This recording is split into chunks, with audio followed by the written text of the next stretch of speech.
talked about the UK market. This is a very different picture, a very mature, very important market for New Zealand, but clearly quite different from the exciting opportunities presented by Asia. We have a rather more mature market, and I'm going to be talking about these topics. So we're going to update you on the UK market, talk a bit about the secret of New Zealand's success with Sauvignon in the UK, think about some of the risks to what might go wrong, think about how we can premiumise Sauvignon and the place for sustainability in that, how data is going to become more and more important in selling wine all around the world. I think Paul's going to touch a lot on the use of data, the opportunity for direct-to-consumer, some ideas for the future, some slightly strange ones, and I'll just conclude at the end with some sort of wrap-up thoughts. So I've got a lot to present. A lot of these slides are not going to be up on the screen for very long. Take pictures of them, please, if you would like to. They will be available afterwards, so don't worry about trying to interpret every slide. I'm going to tell you what I think is the most interesting thing from the slide without dwelling too long on them, because otherwise it will take too long explaining, and I think we're running quite short of time already. So my job is not to overrun. So, the UK market. Wine Intelligence, a very worldwide, probably the leading worldwide wine market research company, has recently repositioned the UK from an established market, which is a market with strong historical growth, which is starting to tail off, to a mature market, which is a market where the wine appears to have reached its potential and the volumes are stable or declining. And that, that has been a shift over the last few years. We are no longer, sadly, a good, still growing established market. We're now a mature market. Lots of reasons for that. We won't get into them too much.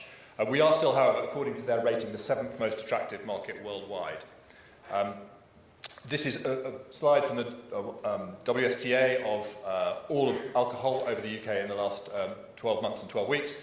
The important takeout here is that wine volume has decreased 2%, although value is still up. Sparkling wine is a success story, still growing quite well, 11% volume.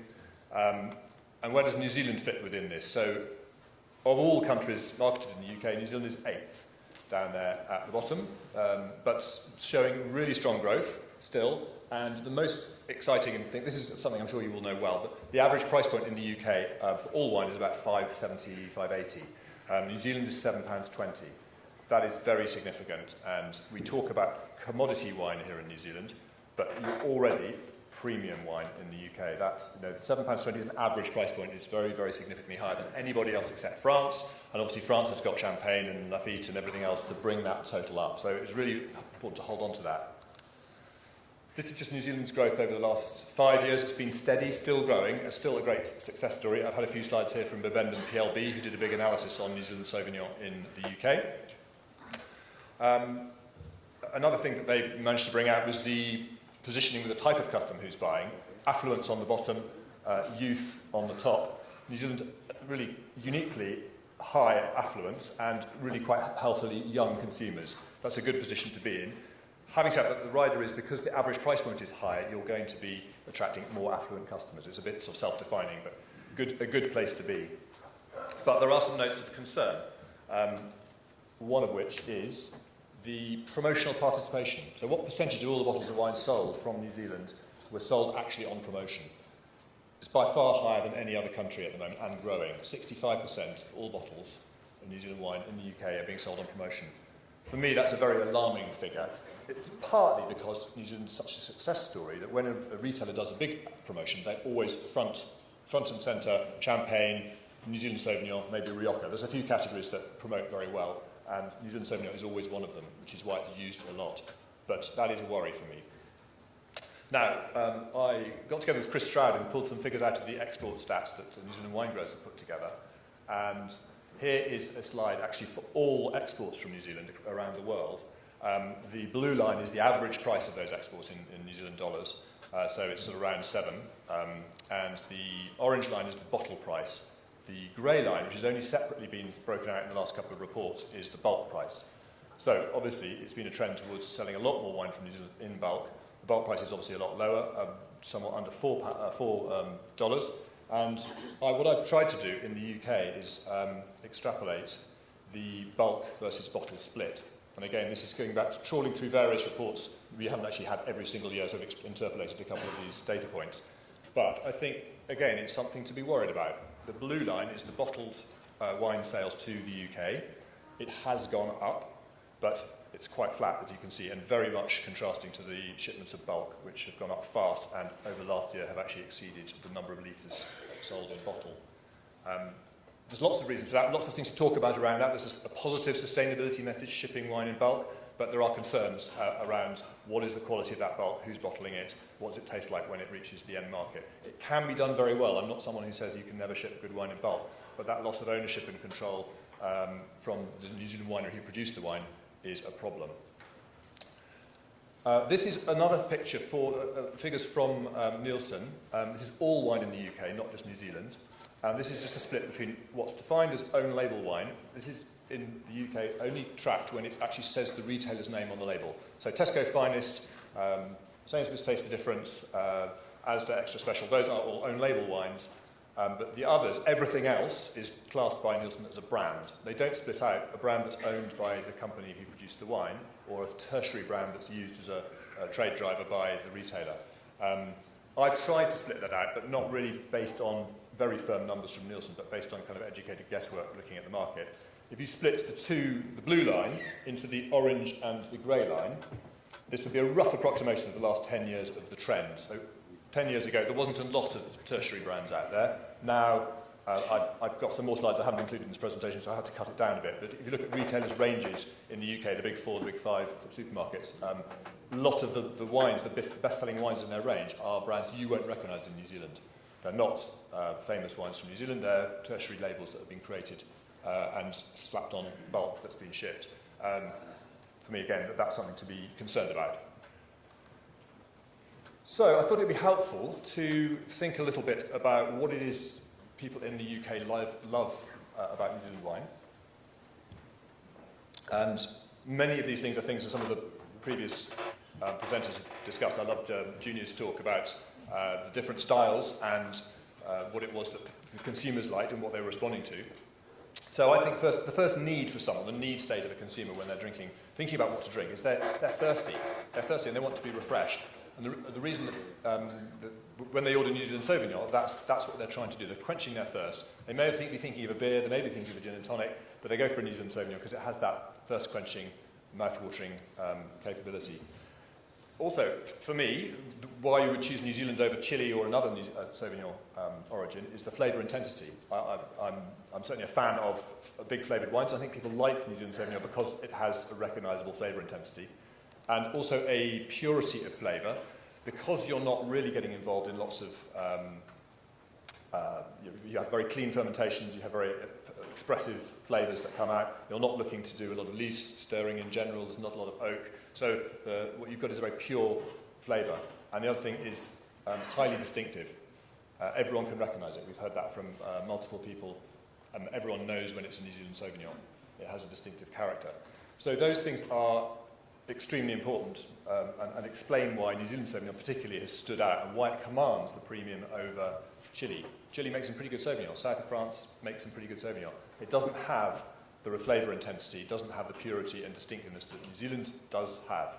And because New Zealand has done that for 20 or 30 years in the UK now, it's done it consistently to a high quality level, and that distinctiveness has come through. And that means that when someone sees a New Zealand Sauvignon or a Marlborough Sauvignon on a wine list in a wine shop, they have a clear expectation about what they're going to have, and they know that that's what they want, and they buy it. So I'm going to just outline what that might look like if it starts to go wrong, because there's no guarantee that that is going to be true in 20 or 30 years' time, but that will still be true. So if it starts to go wrong, it will be starting to lose that distinctiveness. Producing wines that people don't go, that's definitely from New Zealand. That will be a problem if that's what happens. Stretching quality levels, being tempted to go for yields that are too high, putting out wines from vintages that are not great and still sort of letting your quality slip, that will cause people concerns. And if you have inconsistency in quality or in style, you'll start to erode that clarity that what people are buying into is that flavour that they recognise. So those are three things to avoid.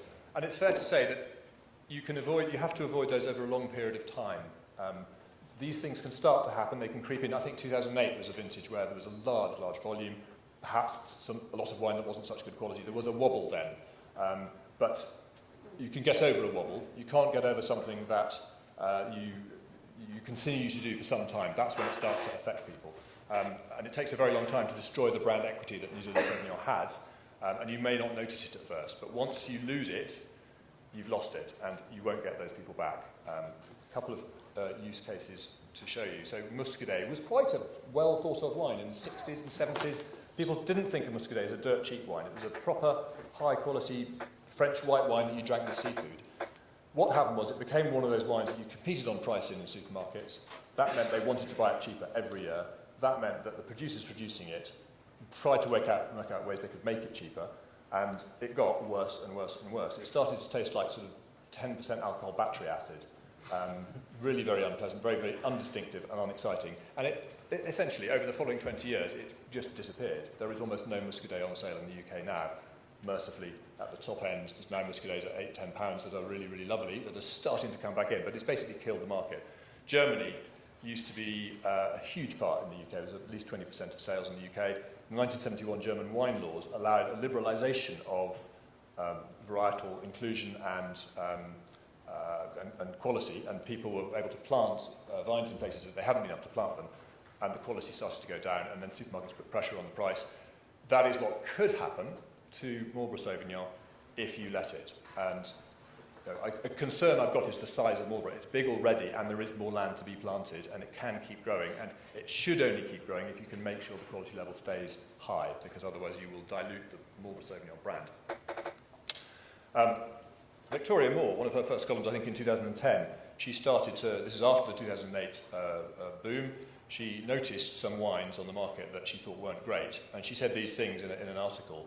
I'm not going to leave them on the screen that long because we haven't got too much time, but you can see the point she's making aligned with what I've just been saying, that the kind of brand equity of New Zealand Sauvignon is absolutely copper-bottomed, and it's essential that it's maintained, because if not, you'll lose people, and you'll lose the magic, and then you lose that market positioning. So just some thoughts from me about how to keep on the righteous path. First one is police your own quality as individual. If you're a producer, make sure you don't let your own quality standards slip. I think the industry has a question mark to ask itself about how to police the quality of what's released as Marlborough Sauvignon. I don't know the answer to that, but it's important to think about.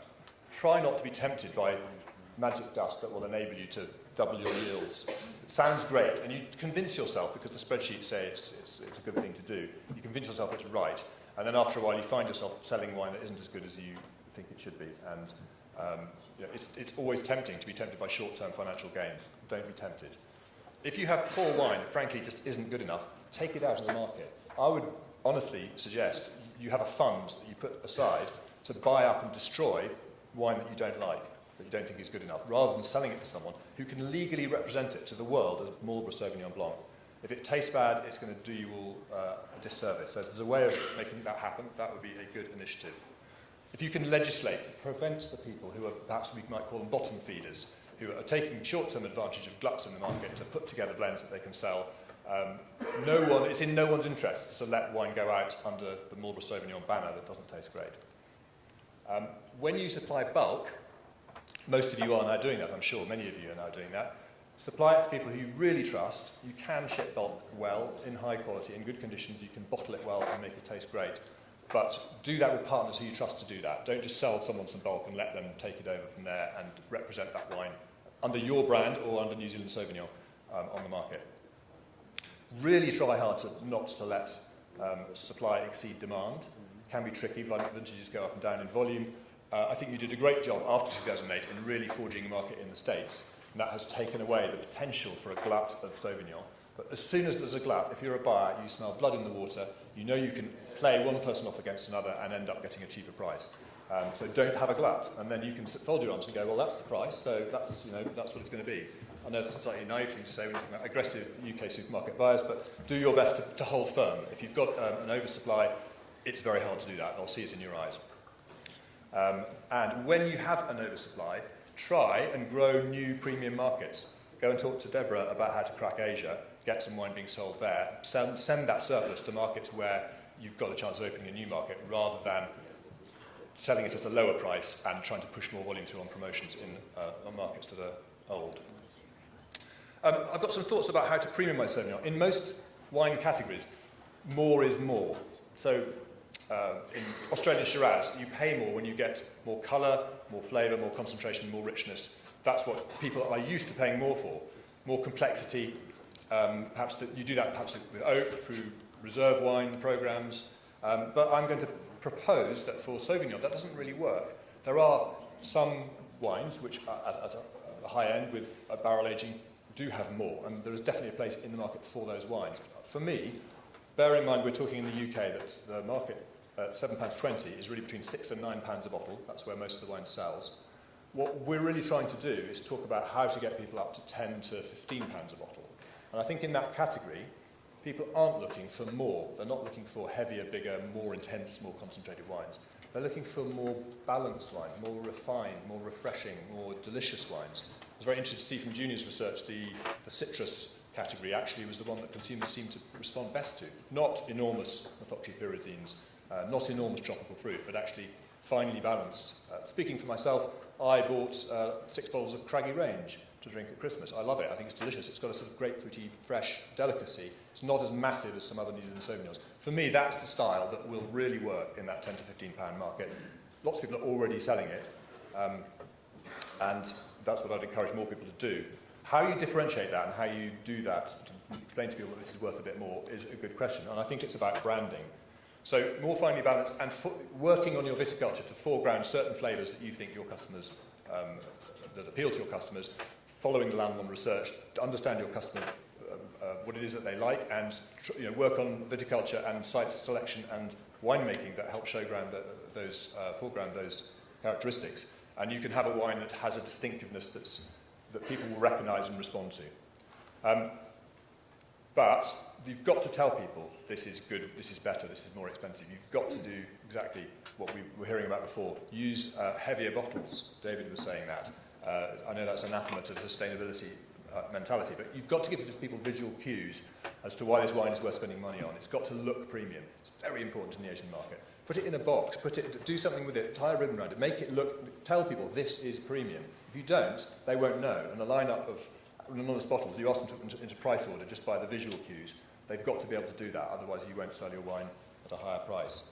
So branding and how you market yourself, how you talk about your wine and your winery is important. And I feel there's a little bit of a lack of a brand personality behind many New Zealand wines. They look quite nice in the bottle, they taste great, but I haven't got too much being communicated to me about what its brand stands for, what are its brand values. I'm going to give you an example where this has been done extremely well. Think about Provence Rosé 10 years ago.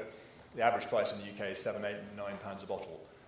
Now wines are being made at £15, £18, £20 a bottle. Whispering Angel, there's plenty of lovely Provence Rosés selling at pretty much double the price they used to. And they haven't got double the quality. They have just developed blends that are very attractive and very pleasant, and then packaged them really well and marketed them really well. And people are perfectly happy to pay £15 a bottle to get Whispering Angel or Brad Pitt and Angelina's wine. That will help. So if you can attract any famous Hollywood stars down here, that would be great. Glass Vinalock corks. My friend Jean-Marc Lafarge makes a wine, and as soon as he moved it to a Vinalock cork, which costs about, the whole bottle and cork combination is about 70 cents a bottle, more expensive, but he's selling double the quantity of wine at €2 a bottle higher price because it looks the part. So those kind of things make a huge difference. Sip of water. I'm going to speed up. Okay, sustainability. I'm really pleased to see that there's such a big, ambitious programme here, and I'm very pleased to see that 98% of vineyards here are sustainable. But I would ask the question, if 98% of vineyards have cleared the hurdle, should the hurdle be higher? I think it should, and I think the plan is to make it higher. And I think the idea of the monitor, measure, reduce, repeat, and then do better next year to keep raising that bar is a good one, and the continuous improvement programme. But sustainability, you can't just tick the box and say we've done that, if actually what you've got is an intensive monoculture, which is farmed with chemicals. Are you going to be here in 1,000 years' time doing the same thing? I'm sure not. And working quickly towards what the solutions are is an important thing. I have a concept of customer terroir, so we spend an awful lot of time thinking very, very hard about where our grapes are grown and what they taste like, but we don't think so hard, and don't spend so much time trying to work out where the customers are living and how to market to them. This next slide is provided for me by Kathy Hoyhe from Analytics. very interesting company, does similar stuff to some of the stuff that I think Paul's going to be talking to us about later. It'd be interesting to hear his thoughts. By using social media, by targeting for a particular client in New York, a very specific category of wine, and looking for where people were, geotagged social media mentions, using those terms, this is where they are. You can actually pinpoint pretty much the restaurant people are in, and you can check on the wine list what they were drinking to work out what it was that caused them to say that. And the idea of this is that if you're a producer looking to target a wine in a certain price band to a certain consumer, you can find out where those people who are drinking that wine currently are drinking it. And that will point at the people you should send your sales force to go and talk to. Using this data is going to be increasingly important. I'm involved in a business that's actually based in Calgary. I flew there on my way here to have a couple of days with them, called the Global Wine Database. Very, very new project. Started in Canada, rolled out to California. Quite a few American wines are now on board. Busy putting wines in Australia, and we're just starting to have some conversations about New Zealand wineries. So the idea is you have a platform to place the data about all of your wine. So the wine information on the left and the winery information on the right. So is your winery, do we know your hours of operation? Do we know the grape variety you got planted? That is linked in Global Wine Database with your Google My Business ID. So when a tourist comes to New Zealand looking for a wine tourism experience, and they come to Marlborough and they go, wineries in Marlborough, does your wine come up that list? And when it does, is the information about your wine correct, accurate, up-to-date, and informative? And so Global Wine Database is existing as a free resource for wine producers to use. And ultimately, the whole point of this is that there will be multiple users pulling information out in a digitized, standardized format, not sharing stuff on PDFs, not sending around spreadsheets to gain information, but having a standardized digital format for information that governments, retailers, websites, apps will all be able to use. We think the future is very exciting. Everything that Paul's going to tell you about wine data is reliant on the data being there. And we get calls all the time by app producers going, we want some wine data. Where is the wine data? There isn't any. Wine Searcher built a very good database. Seller Tracker have a database. But they don't. So we will be talking, I think, with Wine Searcher about providing this producer information. If Wine Searcher can do the price information, which they do brilliantly, how about having all that extra producer information uploaded through the Global Wine Database attached to that? So that is a small plug for that.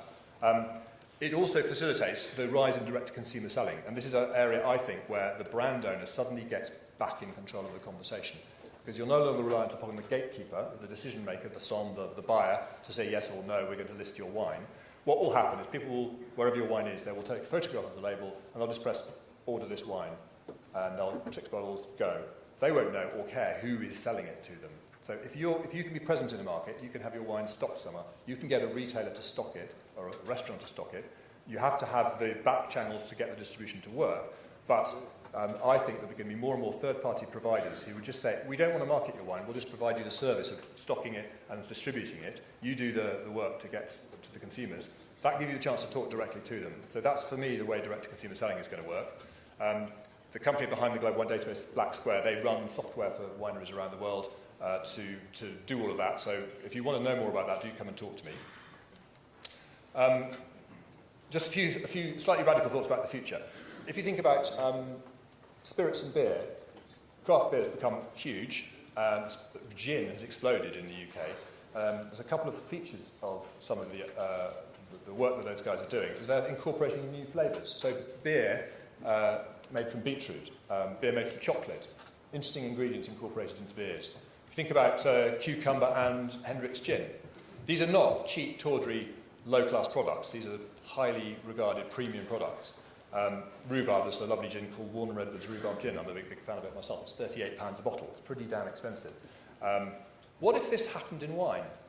Now, I know you can't add other things to wine and call it wine, but you could take high-quality New Zealand Marlborough Sauvignon and blend it with flavours like ginger. Imagine a drink made from ginger and Brankwood Estate, or mint and Oyster Bay. Another thing that's coming along, which we're all going to have to learn about, is marijuana. I should have put the slide up to see how many people recognise what it was, but imagine having the finest Coromandel marijuana combined with Cloudy Bay. Who wouldn't want to pay for that? There is already in the States, very rapidly, being a very capitalist country, as soon as you make something legal, you immediately create a huge number of people who surge into that space. Rebel Coast Winery have put THC into wine. they've also removed the alcohol. It's a slightly strange thing. They've taken alcohol out, put THC in. I haven't tasted it. I'm not endorsing it, but it's being marketed as a legal product for people, to millennials. So think about that. How's that going to work in New Zealand? Another trend that, I'm close to the end now, so don't worry. Another trend that I think is gaining some traction. Again, I have to declare a slight interest. The slide on the left is from the bag-in-box wine company, the Bib Wine Company. I do some sourcing for them in the UK. They are starting to put wine at 8 to 15 pounds a bottle into bag-in-box, which is way more expensive than the £5 to £6 average, and starting to find people are ready for it and waiting to go to a music festival with a bag of good quality wine outside events where they can't take glass. There's demand. There's also, for the first time, some really good wine going into cans. That's definitely happening. Someone in New Zealand must be doing it, and if not, you will be soon. There will be good wine put into cans, and it's a growing section of the market. It's not going to be the whole market. It's not going to take over, but it will grow steadily, so that's something to look for.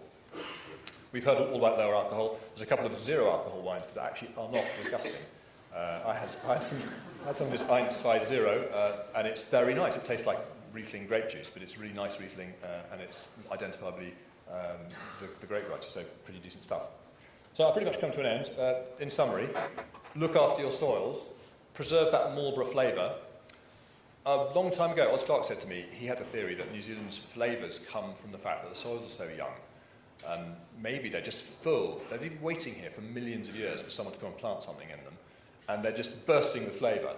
What if in 20 or 30 years' time you just go, well, we just don't get that flavour anymore because we've depleted it. Somehow the energy in the soil, the minerals, whatever was there that was giving that flavour has gone. That's, researching how to maintain and be sustainable and making sure that you keep that Marlborough flavour, really, really important. Protect your quality by ensuring minimum standards, be sustainable. Sustainability isn't just environmental. It sounds like it's all about being nice to the environment. It's actually about being financially sustainable. How will this business be here in 1,000 years? It'll only be here if it makes a profit. So you've got to consider the financial side. So I think that the solution is developing premium brands and branding them and marketing them and packaging them really well so that they're desirable and properly command a premium. Maximising your tourism potential, getting your data in order to feed this new world of data-enabled selling, and selling D2C if you can in different markets. Again, please come and talk to me if you want to have some thoughts about how to do that. And don't be blinkered by what the future holds. Tim Hanai said he learned about paradigm shifts and about turning your thinking upside down. What if in 10 years' time everyone's selling ginseng-flavoured wine in Asia? That could be the key to unlock it, but really good, high-priced ginseng-flavoured wine. You're going to kick yourself for not doing it. Someone's going to do it, and maybe it should be you. That's just a challenging thought. That's all I have to say. Thank you very much. I look forward to the questions.